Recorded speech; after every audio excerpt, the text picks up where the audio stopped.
Yo, Mom, I need your help to figure something out.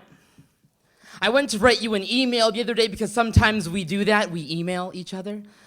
And in the little box where I address it to you, the first name I typed was Rose. That's the first part of your given name. Then I typed Marie. That's the second part. But in order for this electronic message to reach you, the last name I typed in isn't yours. Reece.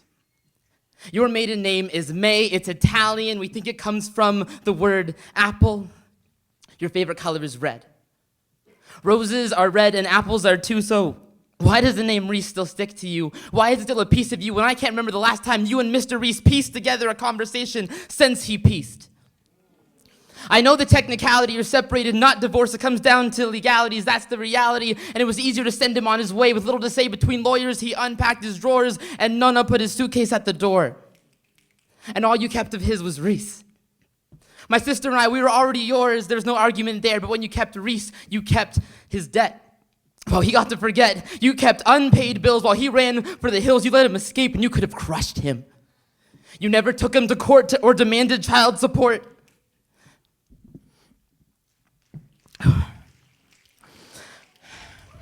You could have squeezed every last penny out of him back when that was worth something. Doesn't that make sense? He owes you so much. He owes his own father so much. He owes my sister and I so much. And it takes so much for you to keep cleaning up his mess. 11 years later, he doesn't live here. You're still cleaning. I feel like as long as you have his last name, you'll always be cleaning. You could have crushed him. You let him escape. When his obsessive thoughts wouldn't. You let him escape when his mind was in disorder, when his compulsions kept convulsing constantly, causing crippling consequences. You let him escape when he said, Rose, let's talk. Let's talk. Let's talk, let's talk, let's talk, with no bell to break him out of his trance, no hashtag, no text message. You didn't give him 5 cents, but you gave him silence. You gave him space. I remember having a conversation with him a couple years back, standing outside of a Jack Astor's. I asked him not to kill himself.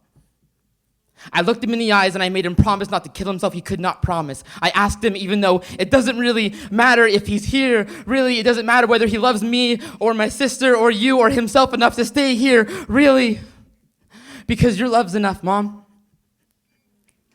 And the rest of the Reece clan, the sisters, their love is enough. There is so much love in the word Reece because you put it there.